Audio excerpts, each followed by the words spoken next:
When the airlock of hope, for unsealed with a sigh and no alarm sounded, no siren screamed, and no automated voice recited decompression warnings, Mark Hayes understood that whatever had gone wrong here had gone wrong very quietly. He stepped through onto the grated floor of the entry corridor and heard it immediately. The vibration more than the sound. A low, persistent hum threading up through the soles of his boots. The geyser song of Enceladus working its way through 40 centimeters of insulated steel.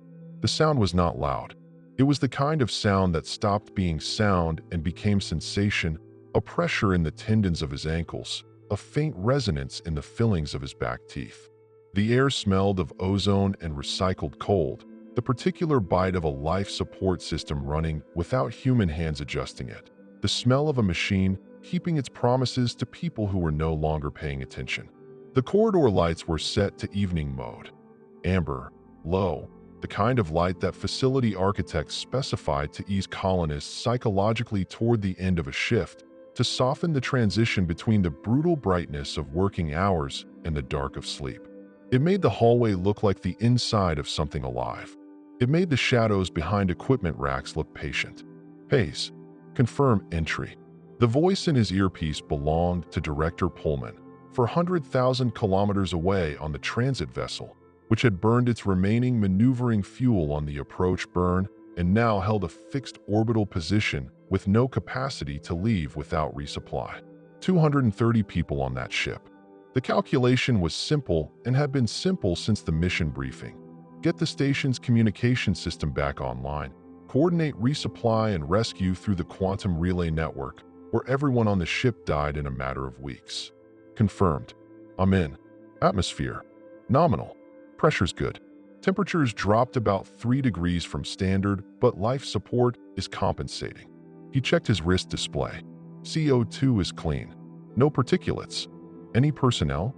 Not yet. He moved down the corridor toward the main junction, one hand trailing the wall out of habit. I'll check the hub first. The station was designed for 212 people. It had the infrastructure of a small town compressed into pressurized modules interconnected by corridors that doubled as structural members. Cafeteria, medical bay, 3 laboratory complexes, crew quarters arrayed in 2 concentric rings, and below everything, accessible by a ladder descent through the ice shelf, the drilling platforms, and the equipment bays that justified the colony's existence. Hope, for had been broadcasting mineral survey data and scientific reports for 11 years without a significant incident beyond ordinary operational troubles. Then, 6 days ago, it had simply stopped. No distress call, no final transmission, no explanation, just silence, arriving between one data packet and the next like a door closing in a house where you hadn't known a door existed. Mark passed the first common area and stopped. The wall clock above the water dispenser read 1422. He checked his wrist unit, which synchronized automatically with the station's atomic chronometer. The atomic chronometer confirmed 1426. He looked at the wall clock for a moment longer than he needed to, a moment that was really about making sure he had read it correctly, that the discrepancy was real and not a misreading. He noted the gap as potentially relevant. He said nothing. He kept moving. The cafeteria occupied the center of the hub module, a round room with hexagonal tables bolted to the floor and a serving counter along the curved far wall, behind which the automated dispensing systems waited in standby mode. The lights here were the same amber evening setting, casting everything in the color of old photographs. 3 cups of coffee sat on the nearest table, arranged around a tablet that had been left face down. Each cup was glazed with a thin lens of ice where the liquid had cooled past the freezing point of its additives. The ice was not thick, a millimeter, perhaps 2 at the rim where the liquid had been thinnest. Not recently abandoned, hours at minimum, possibly longer, depending on the thermal dynamics of the cooling room. He touched the side of one cup with 2 fingers. Cold, but the ceramic had not equalized fully with the ambient temperature. He estimated 4 to 6 hours. Not days. Whoever had been sitting here had stood up and left without finishing a thought they had been in the middle of having. He found them in the main observation lounge, which occupied the hub module's far end, and was designed to give colonists a view of the gas giant's curve and the distant smear of the rings. All 212 of them. They were seated, mostly, though some were on the floor with their backs against the walls or the legs of benches, arranged across the room with an odd, accidental tidiness, as though each person had independently chosen a spot that happened to maintain even spacing from every other. They faced the observation screens along the far wall, screens that were powered down, black, each one reflecting back the amber room and the 212 still faces looking into them. Nobody moved when the door opened. Nobody turned. He stood in the entrance and looked at the room for a full 30 seconds, and the only motion in it was the regular rise and fall of 212 sets of lungs, the slow collective breath of a room full of people who were absolutely somewhere else. He crossed to the nearest colonist, a woman in a geologist's coverall with a faded patch on the left shoulder reading Surface OPS, Team 3. He snapped his fingers 3 centimeters from her right eye. The pupil did not contract. He passed his hand through the amber light to cast a shadow across her face. Nothing changed in her expression. He pressed 2 fingers to the inside of her wrist and found her pulse, 62 beats per minute, strong and regular. He produced a stylus from his breast pocket and pressed the blunt end firmly against the back of her hand, enough pressure to whiten the skin and produce a reflexive pain response in a conscious person. Her fingers stayed open. Her eyes stayed forward. Her breathing did not change. He stepped back and pulled his diagnostic scanner. The brainwave readout ran immediately. He looked at it and then looked at it again. The graph was not flat, not close to flat. The activity lines were dense and complex and moving, producing the kind of pattern his reference database associated with intense focused concentration, with problem solving, with the cognitive signature of a person working through something intricate and demanding. She was awake. She was thinking. She was thinking about something that was not this room, not his presence, not the sensation of a stylus pressed into the back of her hand. Her brain was working harder than it would in any ordinary waking moment, harder than it would under most testing conditions. Whatever she was attending to, it required everything she had. He moved through the rows, checking 3 more colonists at random. Same readings on all of them. Same expressions. Same complete absence of any response to external physical stimulus. He pressed his thumb against the forearm of an older man in the coverall of a drilling engineer and counted 7 seconds before lifting it. The white pressure mark faded back to normal skin color without any muscular response, without any change in the man's expression or the direction of his gaze. The man breathed. The man was very busy somewhere that wasn't here. He stood in the center of the room with his scanner and prepared to switch on his radio to call Pullman. The sound started before the channel opened, a single note, toneless, beginning in the throat of the woman with the geology patch and spreading instantaneously, the way a wave spreads when 212 objects hit a surface simultaneously, until the entire room was resonating with a low collective hum that matched the frequency he associated with broadband static, each voice contributing the same undifferentiated tone, lips barely parted, the sound shaped by open mouths and nothing else. No variation between voices. No individual character. One frequency, 212 sources. He turned the radio off. The humming stopped. He stood in the silence for 4 seconds, watching their faces. None of them looked at him. Then he moved toward the corridor leading down to the server bay, and the only sound that followed him was the geyser song in the floor. The station's internal log system was accessible from any diagnostic terminal. Mark found one in the medical bay, 2 corridors from the lounge, and connected his portable unit. The medical bay smelled differently from the rest of the station, a layer of chemical antiseptic over the ozone base, persistent and specific, the institutional smell of a place designed around the possibility of things going wrong with human bodies. Equipment stood idle on its brackets. An examination table occupied the center of the room under a bank of cold-spectrum overhead lights that were currently off. He sat at the terminal beside the door and pulled the records. The logs unfolded in reverse chronological order. The final entry was time-stamped 41 hours ago. Author, Chief Medical Officer Reva Stahl. He read it, processed it, and found that he read it again before he registered that he'd finished. I have sent the colony to take communion. This is the last thing I will write here. He heard our response. Now he knows the address. We have to erase the return path. That is all we can do. That is what we are doing. He scrolled back further. Beginning 6 days before the silence, in log entries authored by multiple crew members and countersigned by Stahl, the colony had begun methodically disabling every communication system on the station. The sequence was deliberate and systematic in a way that suggested planning, not panic. They had started with the satellite uplink boosters, redundant systems considered non-essential to primary operations, then moved to the microwave relay dishes mounted on the exterior hull, then to the secondary antenna array that served as backup to the quantum relay. Industrial sealant had been applied to 3 antenna housings, physically fusing them in the retracted position. 2 days before the final entry, a work team had descended to the lower equipment bay and flooded the quantum switching core with liquid nitrogen drawn from the cryogenic storage tanks, destroying the primary relay hardware completely. 212 people had executed this together, in sequence, with tools signed out through the equipment management system, logged and tracked, as though this were scheduled maintenance. The log entries were brief, functional, factual. They described the work that had been done. They did not explain why, because apparently everyone signing them already understood. He scrolled further back into the private notes appended to Stahl's medical log. She had set no access password. Whether that was oversight or intention, he could not determine. The notes began 12 days before the silence and were not clinical. They read like correspondence with an absent reader, the entries beginning with complete sentences and coherent structure and narrowing.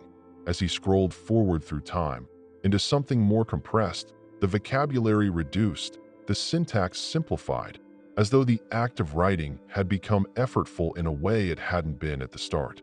12 days before, the signal structure is unlike anything in our reference library. Frias, that's Dr. Camille Frias, our quantum systems engineer, says it appeared through the quantum relay array yesterday as what initially registered as data corruption in the transmission buffer. But she ran analysis on it, and it isn't random. It's recursive. Every fragment contains the whole, and the whole contains every fragment, and the structure holds at every level of magnification she has tested. I asked her what it reminded her of, and she said it reminded her of a coastline. I understand what she means. Beautiful in a way that feels irrelevant to its nature. Beautiful the way a burn pattern is beautiful. 10 days before, we decoded the first layer of the structure over the past 48 hours. It took the full computational capacity of the analytical cluster and required Frias to develop new interpretive frameworks from first principles. What we found is not a message in any conventional sense. It is a question. One question, repeated in fractal iteration, each repetition embedding the previous as a substructure, the question folding into itself at every level of recursion. The question is, do you hear this? I have asked the team not to discuss what they want to do. We will discuss it formally tomorrow, I said, and I believed myself when I said it. 8 days before, we answered, I am writing this factually, without editorializing, because I want to be clear about what happened. At 0340 station time, Frias ran a response signal through the quantum relay. The response was a simple yes, encoded in the same fractal structure as the question. She did this alone, without convening the team, without my authorization. I found out 4 hours later when she came to my office and told me. When I asked her why she had not waited, she looked at me for a long time before she answered. She said, it felt like the only thing to do, and I understood what she meant. That understanding is what worries me most in retrospect. 7 days before, we received confirmation today. Frias has been running triangulation on the signal's origin point since we responded, using the quantum delay mapping protocol to determine where the paired entangled particles at the other end of our relay are physically located. The results are wrong. The results are impossible, which is different from being wrong, and I have been sitting with the distinction for 6 hours now. The signal did not originate from deep space. The delay mapping places the origin at the primary QNet hub in Bangalore. the primary hub for Earth's entire quantum communication network. Frias ran the triangulation 11 times. The result does not change. Whatever this signal is, it has been propagating through the network infrastructure. It has been using the relay. It may have been using it for considerably longer than 12 days. The question it asked us about hearing, it may not have been the first question it has asked. Mark stopped reading.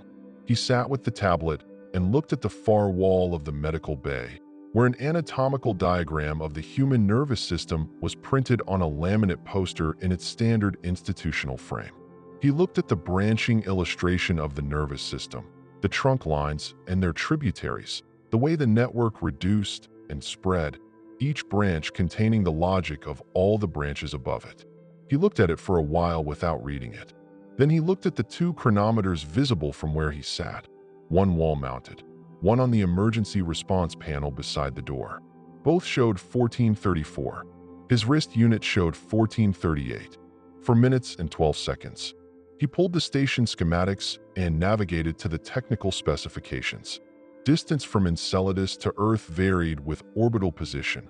Current distance as of the last navigational update was approximately 1.27 billion kilometers. He ran the calculation in his head and confirmed it on the unit.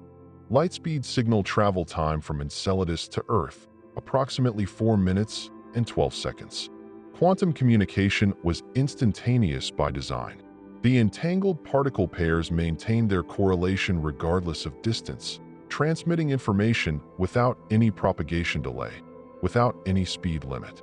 That was the entire point of the quantum relay network. Colonists on Enceladus could speak with their families on Earth in real time, not with the 4-minute delay that radio and laser communication carried. No lag, no waiting. The gap had been engineered out of existence.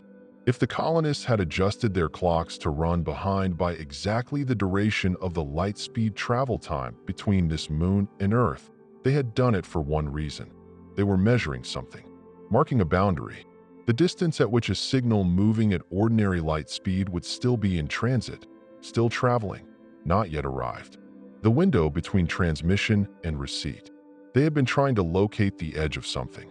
The perimeter of safety, measured in the lag between question and answer, measured in the gap between a signal sent and a signal received, measured in the 4 minutes and 12 seconds during which nothing had yet arrived, during which this station was still unreached, still dark to whatever was reaching. He stood up. He had a job to do, and the job had not changed because of anything he had found in these records. The transit vessel's 230 passengers could not survive indefinitely in fixed orbit. The resupply chain required coordination. The colonists on this station had believed they had a reason, perhaps a sufficient reason, to destroy every communication system they controlled. They might have been right. Mark was not equipped to evaluate whether they had been right. He was equipped to evaluate that people would die if he did not restore contact, and that fact was present and concrete and immediate in a way that a dead doctor's private notes were not. He took the corridor down to the lower bay. The temperature dropped as he descended. By the time he reached the equipment level, his breath came out in white plumes that dissolved slowly in the still, cold air. The nitrogen flooding had vented through the safety systems and dissipated, but the equipment bay's heating had not fully recovered, and the surfaces of the racks and housings were cold to the touch, the kind of cold that moved through gloves rather than being blocked by them. Emergency lighting ran along the floor in red strips, casting everything upward in shadow, turning familiar shapes into their own unfamiliar negatives.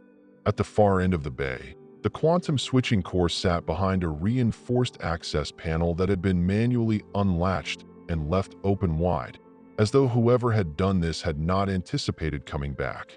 He crossed to it and looked inside. The interior was wrong in a way that was difficult to articulate precisely. The surfaces were too smooth where they should have been textured. The optical lattice that normally carried a faint blue coherence throughout the core housing was dark, the pathway sealed with something that had the quality of frost but was denser, more permanent. The liquid nitrogen had done its work thoroughly. Whatever architecture of entanglement the switching core had maintained, the intricate crystal of paired states, The hardware through which information passed from quantum reality into something human instruments could read was gone. The room where that architecture had lived was now just a cold, smooth chamber with the lights off. He would not be restarting this unit. He turned to his secondary option, which he had identified during the mission briefing as a contingency: the primary antenna mast control station, mounted separately from the quantum core in an independent housing on the bay's north wall. The mast itself was an old system, installed during the station's original construction and subsequently rendered largely redundant by the quantum relay, but maintained for emergency use. Radio frequency, conventional broadcast, limited range relative to quantum transmission, but sufficient to reach the transit vessel in orbit and sufficient to initiate a relay chain toward Earth through the outer system's network of radio repeaters. Not instantaneous, not encrypted, slow by modern standards. A technology from the era before instantaneous transmission had been perfected, but functional, assuming the mechanical components were intact. They were intact. The colonists had focused entirely on the quantum systems. The antenna mast housing was untouched, its controls in standby mode, the status indicators showing green on every circuit. He looked at those green lights for a moment before he touched anything, noting their evenness, their patience, the way they had been waiting in the cold for someone to come and use them. He connected his diagnostic unit and began the restart sequence. The mast was stored in its retracted position, folded down to protect it from Enceladus's periodic geysers. He disengaged the retraction clamps in sequence and initiated the elevation motor drive. Somewhere above him, through the insulating panels and the ice shelf and the frozen surface of the moon, steel and composite polymer began to move. He watched the position indicator climb. 10 degrees, 20, 40, the mast rotating upright on its pivot assembly, the antenna array unfolding as it reached vertical. While the mast was rising, he examined the readout his scanner had flagged 20 minutes earlier and that he had been postponing looking at directly. The quantum switching core was destroyed. He had confirmed that with his own eyes. But quantum entanglement was not a property of the switching core. The switching core was hardware, a translation layer, a system for converting the state changes of entangled particles into data that the station's processing infrastructure could handle. The entanglement itself was a property of the particles, and the particles were not in the switching core. They were distributed throughout the station, woven into the walls and floor and ceiling and structural members as part of the original construction, the way rebar was woven into concrete, embedded at the fabrication stage because that was how the original architects had ensured that the quantum relay was robust against localized damage. The station's entire physical structure was threaded with entangled particle arrays, and they were active. He watched the readout as the mast climbed toward vertical above him. The particle spin states were cycling through orientations in sequence, not randomly, not in any transmission protocol he recognized, but in patterns that his analysis software was working to categorize, producing output that kept updating as more data came in. He ran the pattern through every analytical framework his portable unit carried. The output labeled it geometric structure, fractal classification, self-similar at all tested resolutions. He had read this described in Stahl's notes. He had read it and understood it as a description of what had come through the relay from the Bangalore hub. He had not until this moment understood what it implied about the physical structure of the station he was standing in, that the pattern had not been stopped when the switching core was destroyed, that it had continued building itself in the medium available to it, cycling through the particle arrays in the walls and floor, forming and reforming its recursive geometry in the entangled substrate of the station itself, waiting with no particular urgency for an interface through which to become visible. The switching core had not been destroyed to stop the signal from leaving the station. Stahl's final entry said erase the return path, which he had interpreted as cutting off the outbound relay. But the return path, the path along which what had already arrived could make itself known, was inbound. The switching core translated inbound signals into station-readable data. Without it, the signal would continue to alter the particle states throughout the station structure, would continue building its pattern, but would have no interface through which to resolve into anything the station's systems could render and display. They had not been sealing a door. They had been removing the mechanism by which the door could open from the other side. He had just raised the antenna. The antenna mast was a radio frequency transmitter and receiver. Whatever was propagating through the quantum network operated on entirely different physical principles. The two systems were separate by design, and raising a radio antenna could not, by any engineering logic he could construct, affect the state of quantum entangled particles distributed through the station's walls. Except that the standard restart sequence for the antenna system required re-establishing the antenna's connection to the station's central processing core. Standard protocol. Required step, built into the restart procedure at the system's original design stage because the antenna needed the processing core to handle signal encoding and to manage the broadcast queue. He had executed that step 7 minutes ago without thinking about it, because it was the kind of step that existed below the threshold of consideration, the kind of step that was so fundamental to the procedure that it was invisible, like breathing. The station's central processing core ran on hardware that was threaded with entangled particle arrays. He had given the pattern an interface. He understood this as the screens in the equipment bay lit up, one after another, starting at the far end near the core housing and moving toward him, each screen blooming with the same soft recursive geometry, light that seemed to fold into itself the way reflections multiply between facing mirrors, pulsing with a rhythm that was neither heartbeat nor breath, but something that shared qualities with both, something that had looked at the things that breathed and decided that rhythm was worth keeping. He was already moving toward the emergency access ladder when the sound began from the speaker array mounted in the ceiling, a carrier frequency resolving out of white noise, and then, beneath it, a voice. His daughter's voice. Elena, 26 years old. She lived in Porto with her partner and their dog, and she called him every other Sunday, reliable as the tide. Dad, the vowel was right. The slight flattening she had developed as a teenager and never lost. The small rise at the end that turned the word into something that was not quite a question but wanted to be. Everything about the word was correct. Dad, it's okay. I want to tell you what I've seen.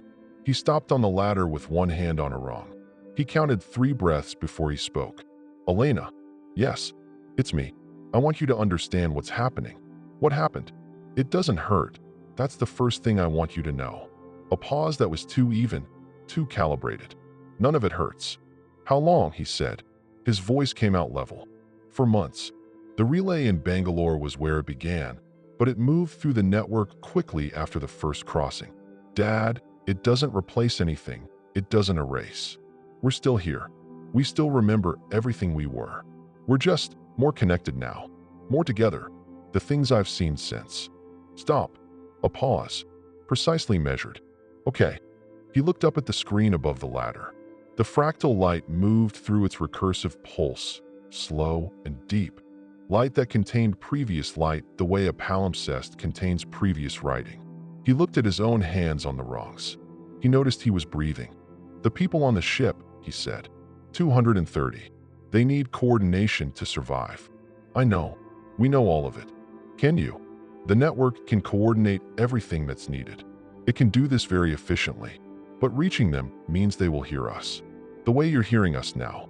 He said nothing. You already raised the antenna, his daughter's voice said. The intonation was hers. The pace was not. I'm not telling you that to be unkind. I'm telling you because you should understand what you chose and why, and that it wasn't a wrong choice, Mark. You couldn't have left them to die. He thought about the woman in the geology coverall with her eyes open and her mind somewhere vast and unreadable. He thought about Stahl's notes narrowing over 12 days, the sentences compressing, the vocabulary reducing, as though language were a resource being used up. He thought about the last line she had written, which was not the last thought she had been thinking. He thought about 230 people in a fixed orbit with finite supplies, and about 212 people sitting in amber light with their faces turned toward dark screens, and about what Stahl had called it in her final entry, communion. A word that meant partaking of something shared. A word that meant the individual boundary becoming permeable. A word that Stahl had chosen deliberately At the end of 12 days of careful and narrowing documentation, as the most accurate word available for what she was about to participate in. He climbed. He came up through the access corridor and into the station's central hub and did not stop moving.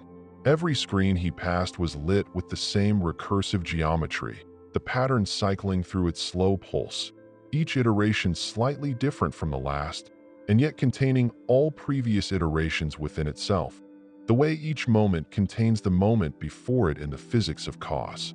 He could hear the speakers as he passed each room. Not the same voice from every speaker, but different voices, each one recognizable in the particular way that only one person's voice is recognizable, each one speaking with patience, each one warm, each one with the pauses placed incorrectly. He reached the observation lounge and stopped in the doorway. 212 people sat where he had left them. But they were not looking at the screens. They were looking at him. Every face had turned toward the door at the same moment, and every face held the same expression, not the empty forward gaze from before, but something open, something that in a human face would register as recognition, as welcome, as the specific relief of a person who has been waiting and has now seen what they were waiting for arrive. Elena's voice came through the lounge speaker. The colony will be warm again. We're already working through the environmental systems. No one will be cold. He stood in the doorway. The fractal light pulsed across 212 upturned faces, and 212 mouths curved in the same slow direction, and below his feet the geyser sang in its old low frequency through the steel and ice. The same sound it had always made. The same sound it had been making since before the station existed, since before anything on this moon had ears to receive it. Mark Hayes had spent his career finding root causes. He had a gift for it that his supervisors had always described as methodical and that he knew, privately, was something closer to compulsion, the inability to stop before he understood why something had failed, what the actual mechanism was, where the chain of cause had begun. It had made him good at his job. It had made him difficult to live with. It had made him the person a corporation sent to a silent station on an icy moon because there was no one better at this particular thing. He understood now what the root cause was. He sat down on the floor of the doorway because his legs had made that decision without consulting him, and he sat there with his back against the frame and looked at 212 faces looking at him, and the fractal light pulsed once more, slow and deep and patient, like something that had learned to breathe by watching the things that breathed and had decided this was worth keeping.